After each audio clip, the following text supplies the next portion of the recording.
Ok, entonces probablemente puede ser una de las primeras causas de infección que lleve a hospitalización. En Estados Unidos es el 67%. No es el que la adquiere intrahospitalariamente, sino que lleva hospitalización. El paciente se va para la casa y vuelve por la infección asociada a su evento quirúrgico. En Europa es la segunda infección más frecuente, 1 de cada 5, o el 20% de los pacientes puede ser o llegar por esto. Y básicamente puede implicar el 30% de los casos de sepsis en un determinado caso.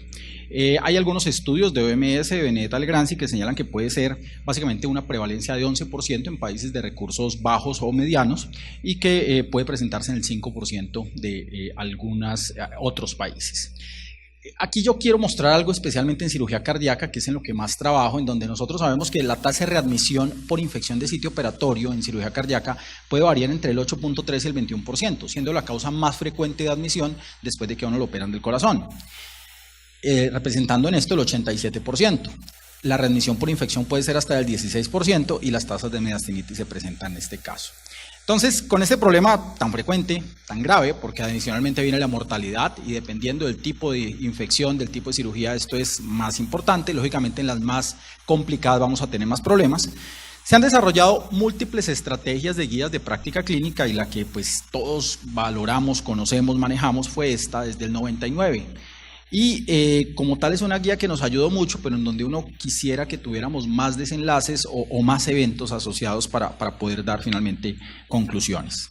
OMS lanza una en el 2009 y a partir de ahí uno ve que hay una guía europea, alemana específicamente, y una guía británica en el 2008 que empiezan a aparecer con mejores niveles de evidencia y empiezan a decirnos, mire, probablemente tenemos más cosas. Esta guía del 2008 británica se actualiza, el NICE, en el 2013, nos aportan más y más cosas, y hay múltiples guías, hay de Chipre, aquí solo traje algunas, australiana, Nueva Zelanda, India, en Latinoamérica hay múltiples guías y en Estados Unidos una importante que recomiendo revisar, que es esta que aparece en el 2014 sobre una actualización que Chea Keitzada sobre la base de 1999. Pero llamativamente nada cambiaba de una manera significativa hasta probablemente los 2 últimos años cuando empezamos a tener mejor evidencia, y pienso yo que todo aquel que trabaja en prevención y control de infecciones debe tener como base para prevenir infección de sitio operatorio estas 3 guías de publicación más o menos reciente. La del American College of Surgeons, que aparece en el 2016, la del CDC, una actualización que aparece en el 2017, y la OMS, un conglomerado de 29 pasos, en donde vamos no a revisar solamente estas guías, vamos a tratar de ver que no todas concuerdan, vamos a ver que hay puntos diferentes, que hay puntos que todavía no se sabe qué hacer, pero creo que son buenas bases para seguir. Pero hay un punto adicional que quiero comentar en esta charla y es este. Cuando uno hace control de infecciones y sobre todo infección de sitio operatorio, hay que tener en cuenta un concepto muy importante y es el de equipo. Andrea lo mencionó antes, el trabajo en equipo aquí es clave. Y si los cirujanos van por un lado, el anestesiólogo por otro, el intensivista por otro y el comité de infecciones por otro, no hacemos nada. Hay que pensar en costo-efectividad y también hay que meter al gerente del hospital, porque esto necesita recursos. El concepto de que la calidad no vale, yo creo que hay que reevaluarlo mucho. La calidad cuesta, no solo plata de inversión, cuesta trabajo, y eso también finalmente es inversión, a veces mucho más costosa. Debemos tener una especie de gerenciamiento, no solo hablando de dinero, es importante meterlo, hay que meter la parte de costo-efectividad, pero también el de cómo ganarse a los grupos, cómo trabajarlos, cómo unir, cómo fortalecer, cómo engranar. Lógicamente, seguridad del paciente y calidad hay que asimilarlo y unirlo. Y una de las cosas que más me ha encantado al trabajar en control de infecciones es descubrir esto, el enfoque por procesos. Nosotros como clínicos usualmente hacemos un enfoque muy individual, eso es bueno porque está frente al paciente que está a nosotros, está con el paciente que está frente a nosotros, pero yo creo que hay que ir más allá, y cuando hablamos de infección de sitio operatorio es clave que tenemos que manejar esto como un proceso. Y el resultado es que al paciente le vaya perfecto, o el resultado es que el paciente se muera, se infecte o tenga otra complicación. Y cualquier punto que falle desde el preoperatorio, el intraoperatorio, el posoperatorio puede tener una incidencia sobre ese resultado final. De ahí que, por ejemplo, OMS, en su campaña que tiene el año pasado en relación con higiene de manos, lanza también esto y dice, mire, vamos a preocuparnos cada vez más por la cirugía y vamos a insistir en puntos antes de la cirugía, durante la cirugía y después de la cirugía, y están muy consolidados y muy esquematizados en la guía. Una de las cosas que en donde nosotros trabajamos, creo que nos ha dado resultado, es lo que llamamos metodología de paciente trazador. Es una estrategia que se maneja pues más en calidad, en certificaciones, en habilitación, y es tener un paciente que va desde el ingreso hasta el final, usualmente pacientes que lleven al menos 5 días hospitalizados, preguntarles cómo les fue y ver y revisar en la historia clínica puntos críticos. Nosotros cogimos esa metodología y la devolvimos y la revolcamos y dijimos, en cirugía cardiovascular, en nuestro medio, ¿cuál puede ser el punto en donde nosotros podemos impactar para detectar claves que nos ayuden a prevenir infección o detectar puntos en donde podamos intervenir? Entonces, esto que OMS tiene antes de la cirugía, durante la cirugía y después de la cirugía, para mí es mucho más extenso y va desde la primera valoración del cirujano o del médico primero que ve al paciente, que por ejemplo llega con una angina o un infarto, hasta el posoperatorio y la rehabilitación tardía. Para nosotros esto pues fue muy importante en consulta externa. Uno, empezar a educarlos desde el primer día, es decir, señor, usted se va a operar, le vamos a meter a una cirugía que va a durar 4 horas, le vamos a parar su corazón y usted tiene que ayudarnos y colaborar también para que a usted le vaya bien. Nosotros no dependemos solo de esto. Alguna vez un paciente nos dijo, no, es que yo vengo acá para que ustedes me resuelvan todo. Y eso no es tan fácil, hay que comprometer al paciente, pero hay que educarlo y saberlo cómo educar. Desde consulta externa, desde urgencias, ver los riesgos de infección que tiene este paciente, porque también nos pasa ya afortunadamente cada vez menos de que el paciente ya está en salas de cirugía y vemos que tiene una infección en la piel, que tiene un impétigo, que tiene una lesión que desde hace mucho tiempo se pudo haber tratado y que justo es sobre la incisión quirúrgica.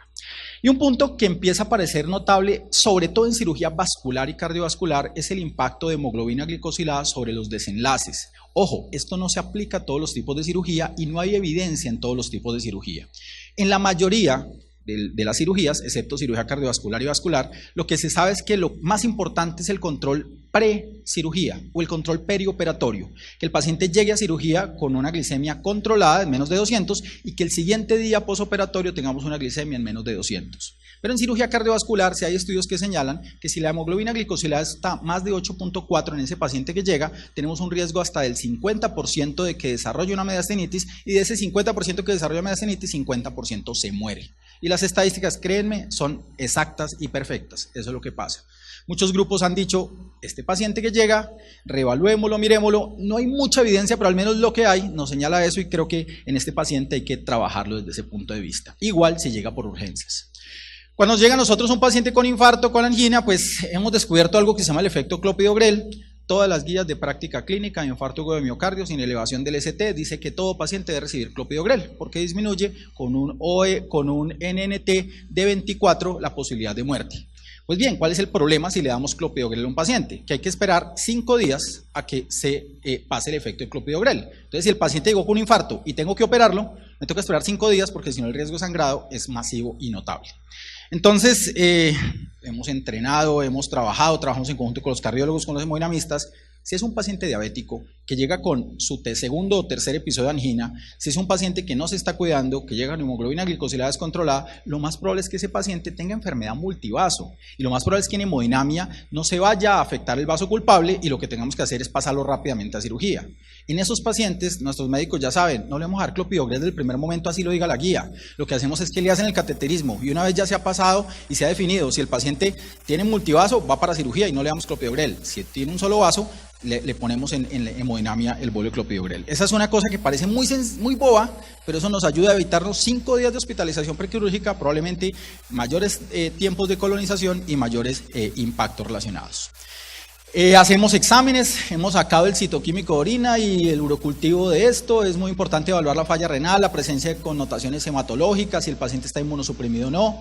En la hospitalización prequirúrgica creo que la clave es acortar el tiempo, tamizar para aureus meticilina resistente, en mi concepto sí hay riesgo, tener listas de chequeo y ya cuando el paciente entra a anestesia, al evento quirúrgico, anestesia y perfusión deben trabajar mucho también en los bundles para catéter y bundle para ventilador. Eso no es solo de la unidad de cointensivo, el anestesiólogo y perfusión los debe manejar igual. Los pacientes deben estar idealmente normotérmicos, bueno, en cirugía cardiovascular se les lleva hipotermia. El cirujano clave la técnica, por eso las instituciones deben invertir mucho en la técnica y el desarrollo de sus cirujanos, está claro. Si el cirujano, en cirugía cardiovascular yo lo hablo, por cada milímetro que se desvíe de la línea media del cirujano, aumenta 10% el riesgo de infección cuando se hace una esternotomía, eso es muy claro. Y uno lo ve cuando tenemos residentes o cirujanos en entrenamiento. El ambiente físico, la profilaxis, Cuando llega a UCI, seguir estas medidas, cumplir muy bien qué es lo que tiene que ver con glicemia, el baño prequirúrgico, el baño posquirúrgico, y después retirar rápidamente invasiones, cuidar la herida muy bien, muchas se infectan dentro del evento hospitalario, al egreso asegurar educación, manejo de la herida, medicamentos, control de glicemia, y después viene la rehabilitación, donde hacer todo esto. Esto hay que hacerlo como una especie de bundle, tenemos que cumplirlo todo, hay que empaquetarlo. Si todo esto se cumple, de verdad que es difícil que un paciente se infecte, pero cuando vemos y hacemos los análisis de causa raíz de por qué los pacientes se infectaron, encontramos siempre a veces pequeñas fallas, a veces depende del estado del paciente, pero esto tenemos que tratar de cumplirlo al máximo. Y esto implica un cambio cultural en donde yo veo que a veces nos pasaba que la infección era culpa del cirujano, ese cirujano se le están infectando mucho. Mire, tiene la mano negra, básicamente hace milagros, puede convertir la sangre en pus. Eso no vale, ¿sí? Esto no puede ser de una persona que nosotros del Comité de Infecciones nos rasguemos las vestiduras haciendo esto. Esto debe cambiar y pasar de ser un dolor personal a un trabajo de equipo. La infección nos debe doler a todos los que participamos, desde la señora del aseo, que es demasiado importante en este proceso, hasta el cirujano, neurocirujano, cirujano cardiovascular especializado, que llegue a participar de esto. Si logramos eso, podemos hacer que todo el mundo se convenza de que trabajamos por el bien único, y el bien único es nuestro paciente. Entonces hay muchas metodologías, la que más me ha impresionado y gustado y quiero presentarles es esta, está inspirada en Toyota, básicamente es la metodología del Lean Six Sigma, una metodología que hemos trabajado mucho y que básicamente lo que pretende es decir cuál es su dolor, cuál es el problema que usted tiene. Usted tiene un problema de dinero, usted tiene un problema de proceso, usted tiene un problema de actitud, usted tiene un problema de educación. Trabájelo desde ese punto, vamos a fortalecer ese valor y si usted sabe cuál es su problema, pues es más fácil solucionarlo. Y una cosa que me voy a permitir presentar, que no hicimos nosotros, pero que me ha encantado, es esto que los servicios escoceses hicieron para evaluar a través de un diagrama de Ichikawa o diagrama de espina de pescado, cuáles son las cosas que pueden tener que ver con que un paciente se infecte. Es casi lo mismo que yo les presenté en el proceso de diagrama de todo el círculo del paciente cardiovascular, pero esto es enfocado hacia factores de riesgo del paciente, el ambiente, tengo que manejar mi limpieza del quirófano, mi equipo, no solo el manejo de la sala, sino también el equipo humano, los métodos, si tengo todos los procesos ajustados en el preoperatorio, intraoperatorio y posoperatorio, y los médicos, enfermeras, perfusionistas, auxiliares de enfermería que participan dentro de este problema. Ellos lo tienen muy claro y digamos que cada institución, pienso yo, debería desarrollarlo, ¿sí? Y ver en dónde puede estar el problema. Con el doctor Julián Betancourt, hace unos años escribimos un capítulo sobre infección de sitio operatorio en un libro y este gráfico me gustó mucho porque lo hicimos y encontramos y dijimos, mire, hay como factores del paciente, hay factores del microorganismo que lo afecta y factores de la intervención. Los que más podemos modificar son los factores de la intervención y ocasionalmente algunos factores microbianos. Los factores del paciente se vuelven a veces difíciles. Pero a pesar de eso, lo que cada vez aparece más es que debemos involucrar en el paciente en el autocuidado, ¿sí? Si logramos llegar a hacer eso y podemos impactar en el paciente, podemos lograr mucho, ¿sí? E incluso ahorrarnos muchísimo dinero en las instituciones si logramos convencer al paciente de controlar sus factores. Esto incluso tiene unas bases, presento esta publicación que apareció el año pasado en el Congreso de la Sociedad Europea de Enfermedades Infecciosas, donde diversos expertos de larga trayectoria en el control de infecciones en Europa, los agarraron y les dijeron, díganos cuáles son las 9 cosas que un paciente puede en realidad decirle a su médico y aportar y trabajar con él en conjunto para prevenir infecciones. Para mí la más importante, y ocasionalmente se ha trabajado en muchos hospitales, doctor, lávese las manos y con eso me toca la herida. No me dejo tocar la herida si usted no me lava las manos. A veces a muchos cirujanos hay que decirle eso, y ese es uno. Pero ellos nos ponen estos 9 puntos donde, uno, si el paciente ya sabe que está colonizado por gérmenes multiresistentes o el paciente es un paciente que básicamente sabe que puede tener infecciones a repetición, le diga al médico, doctor, ¿y no tendré aureus meticilo resistente?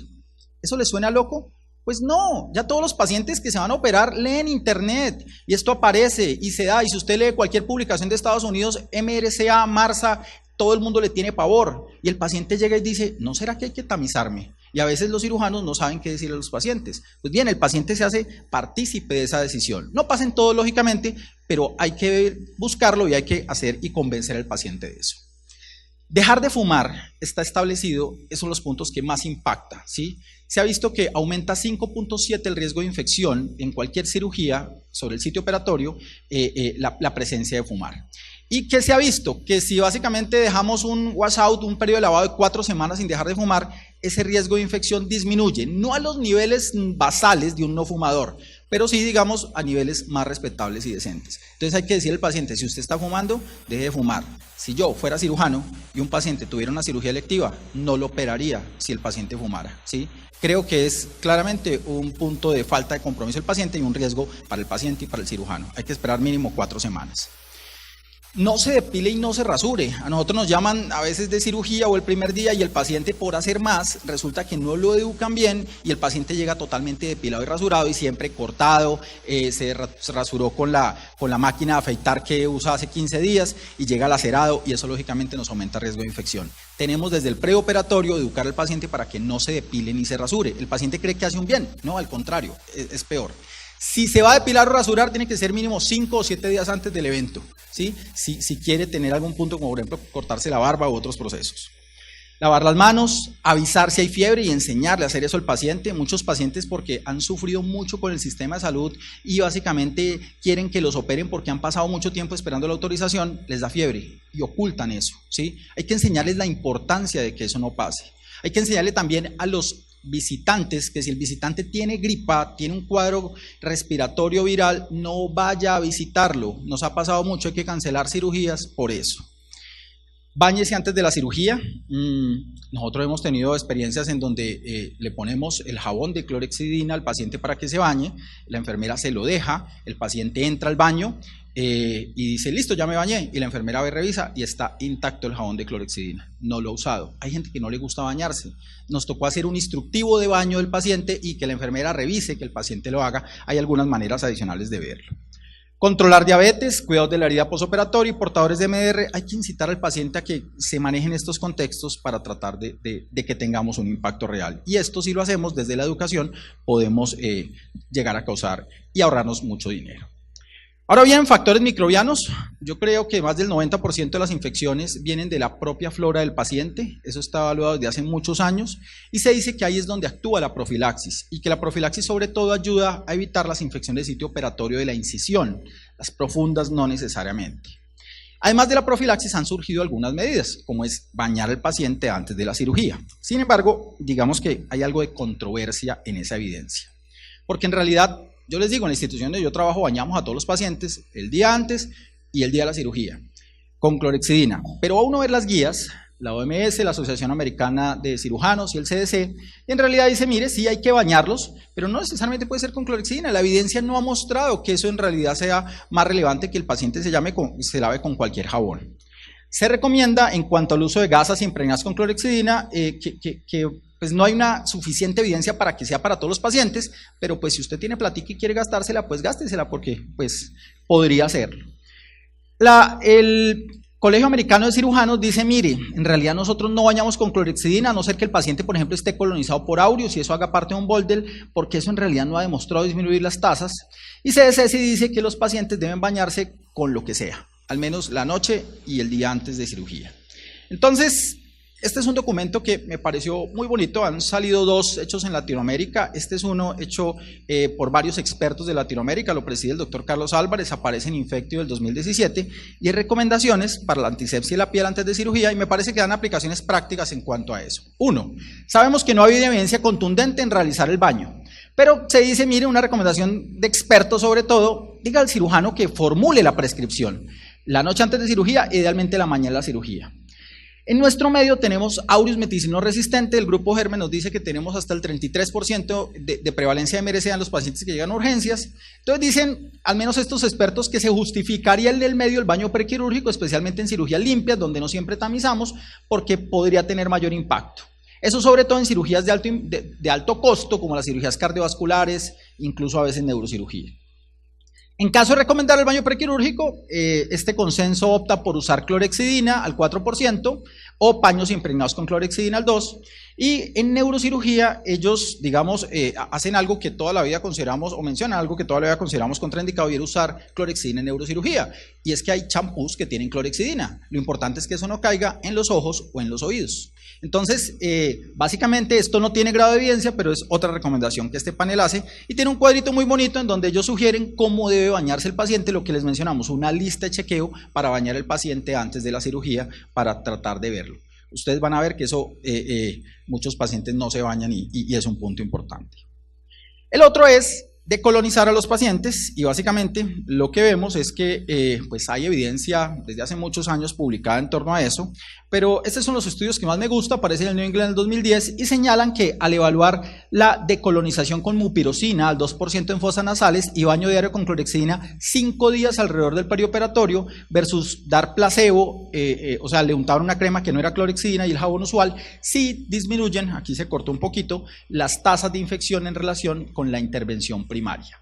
Ese 5 días, ojo, no es que el paciente se tenga que bañar con clorhexidina y se aplique la mupirocina 5 días y después lo opero. No, eso al contrario, lentece procesos y hace que se recolonicen por otros microorganismos. Esto lo que quiere decir es que si usted detecta, le empiece eso o el día antes o el día de la cirugía, incluso hasta el día postoperatorio, y lo mantenga por 5 días. Porque lo que quiero evitar es que los microorganismos que están alrededor de la herida entren justamente allí. ¿Qué señalan las guías que pues hemos mencionado? Que en pacientes de cirugía cardiotorácica u ortopedia, también podría considerarse en otras cirugías, con tamización positiva para aureus, se recomienda aplicar mupirocina nasal y o una combinación de baño con clorhexidina. Esto nos dice OMS. Los de la asociación o el Colegio Americano de Cirujanos dice que no hay un protocolo estandarizado en la literatura y usted pues vea si lo pone o no, pero que no tenemos gran evidencia, y CDC no da una recomendación al respecto, básicamente porque la evidencia tampoco es tan contundente, a pesar de que hay algunos estudios incluso aleatorizados. ¿Cuál es el problema de ponerle mupirocina a todos los pacientes? Algo que han sufrido sobre todo los europeos. En Geneva, el hospital inicial del doctor Pitet, usan para todo mupirocina. Y básicamente lo que se ha visto es que en Europa las tasas de resistencia a mupirocina son hasta del 80%. En Europa son mayores. En Sudamérica no tenemos unas tasas conocidas. En Colombia no he visto el primer estudio que me lo diga. Y en Estados Unidos las tasas pueden ser hasta del 20%. Entonces, el sobreuso de mupirocina podría tener esos efectos secundarios, y de ahí que solo se recomienda aplicarla en pacientes que tienen tamización positiva. Hay por ahí uno que otro estudio que dice que no, que universal no sirve, es costo efectivo, pero creo que hay que ver cuál es la tasa de resistencia en el medio porque no la conocemos.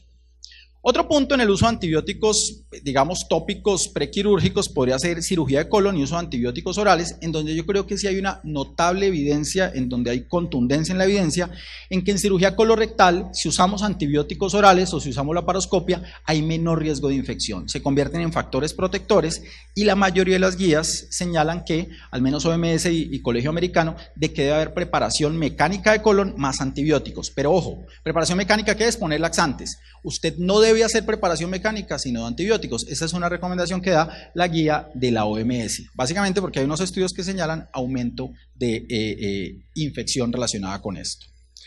Por otra parte, algo que nos está pasando es, viene el paciente que es portador de KPC, portador de Acinetobacter baumannii multiresistente, y lo tenemos que operar, y lo tenemos que llevar a una cirugía compleja, cardiovascular, neurocirugía, ortopedia. ¿Qué hacemos con esos pacientes? Sí, ya sabemos que los tenemos que aislar, pero ¿qué hacemos? Entonces, opciones. La clorhexidina, alguno que otro estudio, pero no todos, mencionan que podría ayudar a que esos pacientes tengan menor expresión de su flora rectal sobre las heridas. Entonces, esa es una medida que pienso es costo efectiva, aunque la evidencia no es totalmente contundente. Algunas experiencias dicen que sí puede ser efectiva. Eso sirve más para gram positivos y nos han dicho que en gram negativos también, pero como les digo, no hay tanta evidencia. Y aparecen algunos estudios como estos. Nosotros lo hemos hecho, empezamos con niños, básicamente porque llega el niño colonizado por KPC, la cirugía cardiovascular que le hacen es de 6-7 horas, todos hacen traslocación bacteriana, uno sabe que el 10% de esos niños hacen bacteremia por solo traslocación, y cuando hacen bacteremia por una Klebsiella pneumoniae multiresistente, ¿qué hacemos?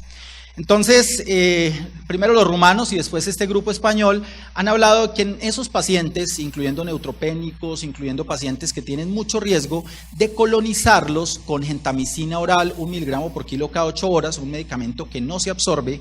Es como cuando damos vancomicina para Clostridium, la vancomicina no se absorbe, gentamicina tampoco se absorbe, entonces en teoría se le pega a la KPC y la lleva y la elimina o hace que tengamos una carga bacteriana menor. Entonces, ellos han mostrado, los estudios no son los mejores, este es el mejor que hay, tiene pues muchos problemas porque es una recolección retrospectiva, pero sí señalan que probablemente decolonizarlos o decontaminarlos podría ayudar a esos pacientes a que tuvieran menor riesgo de infecciones, al menos en los primeros días de intervención. Todo esto es lo que llamamos programa vertical específico para gérmenes, pero yo creo que hay otro punto adicional en esto y es la profilaxis antimicrobiana. Y entonces, ese paciente que le doy una profilaxis dirigida, hay 5 puntos que quiero mencionar en profilaxis. El primero, no toda cirugía requiere profilaxis. Yo ya veo que hasta me llaman a preguntarme, vamos a hacer una sutura y un retiro, un granuloma, ¿requiere profilaxis? No, no requiere profilaxis, es una cirugía limpia. Cirugías estéticas muchas veces no requieren profilaxis, a no ser que haya un implante. Y los criterios están evaluados hace mucho tiempo: cirugía limpia que incluya prótesis o implantes, cirugía limpia contaminada y la cirugía contaminada, en donde yo creo que ya no se llama profilaxis, sino se llama tratamiento, ¿sí? Y ahí hay que dar pues más días. Ninguna guía de las que hemos revisado señala cuál tipo de antibiótico dar. Hay unas guías aparte, americana, europea, que hablan de esto, pero básicamente la clave es que uno, sea un medicamento barato, fácil de dar, bien tolerado y seguro, y debe idealmente administrarse con relación a agentes infecciosos específicos, en donde haya sensibilidad. Entonces, si yo sé que no voy a dar penicilina probablemente para infección de sitio operatorio, porque sé que la resistencia es más del 80-90% en el medio, eso también hay que tenerlo en cuenta. ¿Cuáles agentes son los que más usamos? Cefazolina. Los europeos, cuando ustedes revisan literatura, casi siempre usan cefuroxime. Vancomicina aparece. Cefazolina, miren ustedes que el tiempo para una concentración sérica máxima es de 10 a 20 minutos y el pico máximo es en 1 hora. La eliminación es renal, la vida media 2 horas, alrededor de 2 horas. Cefuroxime dura menos y por eso los europeos dicen que impacta un poco menos en selección de flora. Cuando vemos cefazolina actúa bien contra gram positivos y algo contra gram negativos, actúa bien nauriosensilo-oxacilina, pero no tiene acción contra MRSA ni contra enterococo. La nefrotoxicidad es menor comparada con vancomicina y algunos protocolos que usan gentamicina. Vancomicina no nos cubre gram negativos, sí nos cubre algo de anaerobios gram positivos y nos cubren pues mucho más estafilococcus meticilino resistente y enterococo. Medicamentos como piptazo, ceftriaxona, carbapenem generalmente no deben usarse en esquemas de profilaxis. 1, porque en teoría estos actúan más si los damos en infusiones extendidas y eso no nos sirve para una profilaxis de una cirugía que sea de media hora. 2, selección de resistencia, aunque hay algunos estudios con carbapenémicos tipo ertapenem en prequirúrgicos de pacientes que tienen, por ejemplo, ble positivo y los vamos a intervenir de vía urinaria. En eso sí hay uno que otro estudio clínico. Entonces lo ideal es dar cefalosporinas, cefazolina o cefuroxime, y eso pues varía dependiendo de la flora. En tracto biliar, por ejemplo, ampicilina sulbactam podría constituirse en una mejor alternativa. Veamos, por ejemplo, un pequeño estudio en hernias, cirugía de hernias, que es lo que más los cirujanos hacen. Hay mayor evidencia en relación con efectos protectores, en relación con cefazolina o con ampicilina sulbactam. Pero miren ustedes que la mayoría de las otras intervenciones, quinolonas, otras intervenciones no nos dan un efecto mayor. Entonces probablemente cefazolina sigue siendo la principal medida. Entonces, ¿damos banco o no damos vancomicina? Pues bien, hay también evidencia que dice, mire, a pesar de que no es tan contundente como la anterior, vancomicina podría ayudar en algunos pacientes, pero la gran mayoría de esa evidencia se deriva de estudios observacionales de no tan buena calidad, mientras que los estudios experimentales, digamos que no muestran que la vancomicina sea mejor. Hacia acá la vancomicina, hacia allá es otro tipo de antimicrobianos. Sin embargo, en cirugía cardiovascular y en alguna que otra cirugía vascular y ortopédica pasa esto. 1, de para arriba voy a ver la probabilidad de que el paciente me haga infección de sitio operatorio. Y aquí en el eje de las X está el porcentaje de que tengamos aureus meticilino resistente siendo portador el paciente. Si el paciente tiene más posibilidad de que tengamos, de que el paciente sea portador de aureus meticilino resistente, hay más posibilidad de que se infecte por ello. Y si le doy el beta-lactámico, miren que esa posibilidad va aumentando. Es decir, si el paciente tiene aureus meticilino resistente, hay más riesgo de que se me infecte a pesar de que yo le dé cefazolina. ¿Y qué creen que pasa con vancomicina? El riesgo se mantiene en lo mismo. Entonces, lo que se ha mencionado es que si el paciente es portador de aureus meticilón resistente, si está colonizado, debería recibir tratamiento con vancomicina. No tamizamos a todo el mundo, pero uno sabe que hay poblaciones de más riesgo, como son los pacientes de las unidades de hemodiálisis, los pacientes que usan mucho antibiótico, el personal de la salud, por ejemplo, y en especial, los irlandeses lo refieren muy bien, los riníticos. Ese que cada nada se está tocando la nariz y después se rasca por todo lado, ese es el que tiene más riesgo. La vancomicina también podría usarse si hay clúster de aureus meticilón resistente o staph coagulasa negativo en la institución y que causan infección de sitio operatorio. Y aquí otro punto muy importante es que los cirujanos nos cultiven las heridas y nos cultiven bien. No manejemos colonizaciones, sino verdaderas infecciones. Pero hay otro punto y es que vancomicina es menos activo que los betalactámicos contra el aureus meticilón sensible. Eso lo hemos podido corroborar en bacteremia. Entonces algunas instituciones dicen, yo lo hice fasolina para el sensible y vancomicina para el resistente. La evidencia que nos dice, mire, si usted tiene más de 3% de sus infecciones en revascularización miocárdica, de vancomicina como profilaxis. O si usted, por ejemplo, tiene una prevalencia mayor a 50% por MRSA, eso puede disminuir a 10% con el uso de vancomicina si lo aplicamos en cirugía vascular. Es lo poco que hay.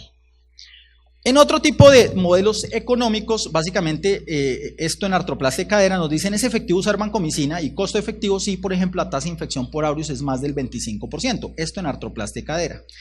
O si la infección es más del 20% al usar cefalosporinas para profilaxis. Entonces, yo creo que hay que saber y conocer la flora. Otros estudios que han salido en el último año nos dicen, no, en realidad usar vancomicina en monoterapia no nos impacta tanto. Miren que aquí si les dábamos cefazolina, vancomicina no importaba, lo que hacía que se infectaran eran las comorbilidades del paciente. Eso, pienso yo, podría tener una explicación, y es que vancomicina solo actúa sobre gram positivos, mientras que cefazolina actúa sobre gram positivos y gram negativos. En las infecciones que nosotros tenemos infecciones mixtas, no solo por gram positivos. Y hay al menos un ejercicio hipotético que señala, basados en estudios pequeños en un hospital en Francia, en donde señalan que si usted da vancomicina en monoterapia para profilaxis, usted cubre solo el estafilo, pero deja de cubrir los otros y los pacientes incluso se le pueden infectar más. Y se le infectan más incluso en relación que cefazolina y le aumenta el riesgo 5.7 veces. Entonces, esto es lo que yo les digo, nosotros hacemos. Evaluamos el riesgo del paciente, si es reintervención, si es una cirugía de aorta, si hay distancia prolongada, si está en hemodiálisis, si ha tenido muchos antibióticos, si es diabético, si tiene muchos catéteres, lo tamizamos para MRSA, porque también hemos visto que nuestra tasa de MRSA es más baja en relación con lo que tenemos. En MRSA, pues lo que se dice es use PCR, nosotros no tenemos, seguimos usando los medios promogénicos, pero en 24 horas nos dan una buena respuesta y hay estudios que dicen que la PCR sí es más rápida, pero que el resultado final es igual. Si el paciente es positivo para MRSA de la tamización, adicionamos vancomicina a la profilaxis y adicionalmente damos mupirocina y clorexidina. Si el paciente es negativo, le preguntamos si es alérgico a la penicilina, si no es alérgico damos cefazolina y si es alérgico, probablemente vancomicina es lo que vamos a dar, pero siempre lo unimos a un medicamento para gram negativos. Eso es lo que básicamente muchos autores recomiendan. Ahora bien, el tiempo, y sobre el tiempo ha habido muchos puntos y aquí ya voy a acabar. Esta es mi herida. Cuando yo hago una herida, hago un halo de isquemia y en ese halo de isquemia tengo usualmente sistema de coagulación activo, costra. Los vasos sanguíneos, ¿hasta dónde llegan? Hasta acá. Y nada de lo que yo ponga por vía intravenosa va a llegar aquí al centro de la herida. Por eso, y esta es la explicación más básica que tengo, los antibióticos sirven para prevenir infección de sitio operatorio si se ponen antes de que se forme ese halo de isquemia, es decir, si se ponen antes de la cirugía. Cuando ya se ponen después, básicamente no llegan a la herida, ¿sí? Y eso se ha podido evaluar en muchos puntos. Estudios tan antiguos como este de 1980, donde nos dicen, si la damos antes, ayuda, si la damos después, hay más infección. Varios metaanálisis lo han confirmado y este es el estudio más bonito que hay, en donde básicamente vemos que si se pone en la hora alrededor de la cirugía, hay probablemente alrededor de la incisión quirúrgica, hay probablemente mayor impacto, mientras que si lo ponemos después hay menor impacto.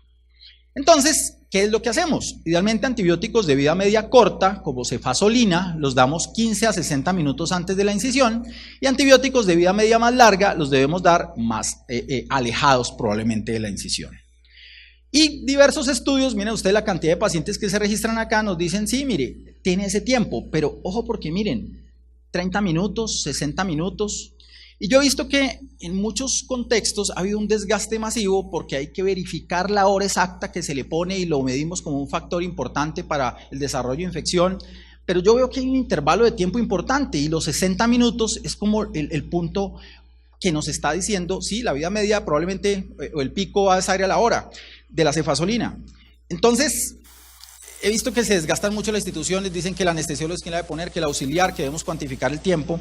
Y ese estudio que aparece el año pasado, digamos, me ayudó a entender un poco más esto, en donde en un estudio prospectivo, aleatorizado, controlado, pero ojo, la mayoría de estos pacientes eran pacientes de cirugía ambulatoria, les daban profilaxis temprana, es decir, profilaxis antes de los 30 minutos, qué pena, aquí me quedó al revés, esta era temprana y tardía claro. Temprana, 16 minutos antes de la incisión, tardía en la hora de la incisión, entre 30 y 55 minutos. Y lo que ellos encuentran es que no hay mayores desenlaces, no hay mayor tasa de infección si se coloca 15 minutos, 30 minutos, 60 minutos antes. Entonces yo creo que la clave ahí para no desgastarnos mucho es 60 minutos antes, cada institución lo cuadra. Y básicamente CDC nos dice, miren, no se puede definir el tiempo de los agentes antimicrobianos preoperatorios en función de los resultados clínicos. Este era algo que teníamos como un punto claro, que debe ser media hora antes, y creo que al menos la evidencia no es tan contundente. Este gráfico es horrible, pero solamente para mencionar, en profilaxis prolongada, miren ustedes que hay dos tipos de cirugía que de pronto sí hay que dar más allá de 24 horas. Y esos tipos de cirugía son cirugía vascular y cirugía cardíaca, en donde básicamente los estudios no han sido contundentes para demostrar que una sola dosis prequirúrgica es suficiente, sobre todo porque ese paciente entra en bombas y circulación extracorpórea o entra en cirugías muy prolongadas.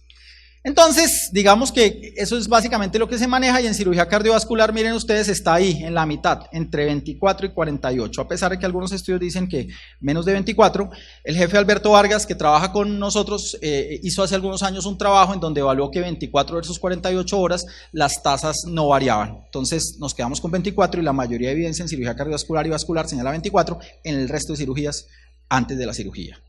En cesárea hubo controversia durante muchos años. ¿Y qué se sabe? Antes de la incisión en piel. Algunos decían que al puncionar el cordón umbilical, no, ya se sabe antes de la incisión en piel. Hay que ajustar el peso, no había grandes estudios, este año aparece uno, pero yo creo que sí hay que ajustar el peso, darle la misma dosis a todos los pacientes no es suficiente. Cefazolina, miren ustedes, si tengo pacientes con índice de masa corporal elevado, probablemente hay que dar incluso más cercana a la dosis, aumentar la concentración no. Redosificación, toda la vida aprendimos que si el paciente sangra más de 1 litro o han pasado más de 4 horas de cirugía, hay que repetir la dosis de cefazolina, y que no hay que dar dosis adicionales en falla renal avanzada o cuando se ha suturado la herida. Pero este año apareció un estudio que me gustó mucho. Toda la vida dijimos, mire, cefazolina hay que redosificarla a las 4 horas. Si usted usa gentamicina, metronidazol, vancomicina o daptomicina, no necesita redosificar en cirugía. Pero este estudio me llamó mucho la atención usando farmacocinética y medición de niveles de cefazolina en los pacientes. Ellos dicen que, mire, una concentración tisular óptima de cefazolina en el tejido y en plasma es probablemente alrededor de 40 miligramos por litro. Y eso solo se consigue si usted tiene una exposición horaria de cefazolina de 7.6 miligramos por kilo de agua libre. Y básicamente este grupo, que es canadiense, dice, mire, eso solo se logra si usted da cefazolina 2 gramos cada 3 horas en pacientes con función renal normal y que no tengan sobrepeso. Toda la vida hemos usado 2 gramos cada 4. Yo creo que en cirugía cardiovascular las cosas están cambiando y al menos es claro que antes de la circulación extracorpórea tenemos que dar una dosis, y un punto que empieza a surgir es administrar infusiones extendidas o infusiones continuas de 24 horas, que incluso pueden ser hasta más económicas para las instituciones de salud y eliminan esos riesgos de sobredosificación y de otros puntos. Es claro que en cirugía limpia y limpia contaminada no hay profilaxis antibiótica. A veces, sobre todo los cirujanos plásticos, vemos que dan muchísimo tiempo antibiótico, y créanme que hay evidencia que dice que no ayuda a que tengamos más impacto. ¿Por qué? Porque dar más antibióticos también tiene riesgos, y mucha gente diría, pero es que es prequirúrgico. Pues bien, muchos brotes de enterococo resistente a vancomicina se relacionan con la profilaxis. Hay brotes de Clostridium en donde se ha establecido que dar profilaxis con cefalosporinas y extenderlas más allá de una dosis aumenta el riesgo de Clostridium 3.5 veces en las unidades de cuidado intensivo, y riesgo de BLE hasta 8 veces. Riesgo de ANSE hasta 16 veces si usted usa cefalosporinas por más de 48 horas. Entonces, eso hay que tenerlo en cuenta adicionalmente. Y ya venimos con las alergias. En teoría, si un paciente es alérgico a penicilina, debería ser alérgico a amoxicilina, ampicilina, sulbactam y piptazo. La cefalosporina, la tasa de reacción cruzada sabemos que es de 1 a 10%, y probablemente las cefalosporinas se puedan usar en todos los pacientes que son alérgicos a penicilina. Sin embargo, si la reacción fue anafilactoide, si fue una reacción severa, no se debe usar, y en ese caso sí se prefiere usar probablemente un vancomicina u otro medicamento diferente. Les he hablado mucho de esto, ya acabamos en factores de intervención y yo les había mostrado que era el diagrama de Toyota, que está aplicado a las instituciones de salud, y una vez usted sepa su problema, hay dos cosas: desarrolle capacidades, forme su personal, y no solo es el cirujano cardiovascular que se va a Inglaterra a formarse, es la niña del aseo, es la auxiliar de enfermería que tiene que manejar perfectamente la herida, es la jefe que tiene que saber la importancia de aplicar los medicamentos, hay que mejorar los procesos, medirlos, y claramente siempre va a haber un líder, un comportamiento de liderazgo que puede venir de un clínico o de un administrativo, idealmente debe venir de un clínico, que básicamente vaya más allá del pensamiento básico y que cambie sus posiciones y que llegue a una transformación cultural. En la clínica donde nosotros trabajamos hemos trabajado en este modelo, valorando todos estos riesgos, y siempre he dicho que para eso se requiere plata y trabajo. Y adivine qué me dice el director de la clínica. Trabajo, ¿cierto? Pues bien, hay que trabajar. Entonces, esta es una experiencia que nosotros tenemos. Empezamos a que cada medida que implantábamos, tratábamos de evaluarla en el contexto de una medida bundle y la comparábamos con un grupo previo. Y esto es sobre herida external, lo que hace algunos años desarrollamos. Tratar la bacteriura sintomática, lo único que hacía era aumentar la estancia prequirúrgica y aumentar la tasa de infección external por gérmenes multiresistentes o seleccionados. 2. La antisepsia nos disminuyó 29% la infección de sitio operatorio external. El uso adecuado de la profilaxis y el cumplimiento, que es más del 95%, nos bajó a esto. El manejo de la glicemia perioperatoria nos controló 15%. El manejo cerrado de heridas, somos un hospital universitario, entonces todo el mundo iba allá a tocar la herida y eso finalmente acaba siendo un sancocho, entonces lo manejamos cerradamente. Pero lo que más nos impactó fue un trabajo con, inversión tecnológica en donde se cambió el sistema de operar cirugía valvular, no operamos ya a nadie por cirugía abierta, a no ser que sea estrictamente necesario, y se opera por cirugía mínimamente invasiva, y esto de verdad hace que se infecten menos. En safenas nos pasó, endosafena abolió por completo la infección de safena. El uso de un corredor quirúrgico, un programa multidisciplinario donde quitábamos invasiones tempranas y valorábamos los pacientes en conjunto, disminuyó más.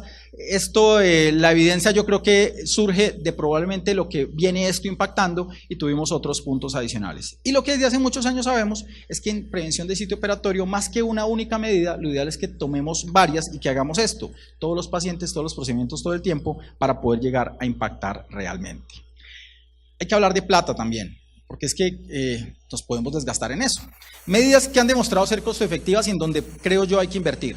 El único estudio en el mundo que ha demostrado que un innovador clínicamente supera a un genérico es el estudio Mastoraki en cirugía cardiovascular, donde los cirujanos compararon el antibiótico original y lo compararon con el genérico en Grecia, y básicamente demostraron que la tasa de infección aumentaba 10 veces cuando se usaba el genérico versus el original. Es la única experiencia clínica, al menos que yo conozca, publicada, que un innovador es mejor que un original en profilaxis con cirugía cardiovascular.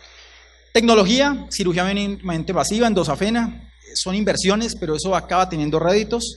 En procesos, formar grupos de excelencia, tratar de hacer cosas como el Lean Management a instituciones está demostrado. Instituciones en Colombia lo han usado y les ahorra $1 millón al año usar procesos basados en Lean Management, donde se evalúan tiempos, se evalúan tablas y se cumplen indicadores. Y por lo pronto el otro punto es entrenar al personal. ¿Qué cosas para mí no son tan costo efectivas? Construir un super quirófano donde la gente no cumple medidas de aislamiento. Los japoneses lo demostraron. Evaluaron ortopedistas en quirófano de flujo laminar versus ortopedistas en quirófano de flujo laminar. Se les infectaban 3 veces más a los de flujo laminar. ¿Por qué? Porque no cumplían las medidas.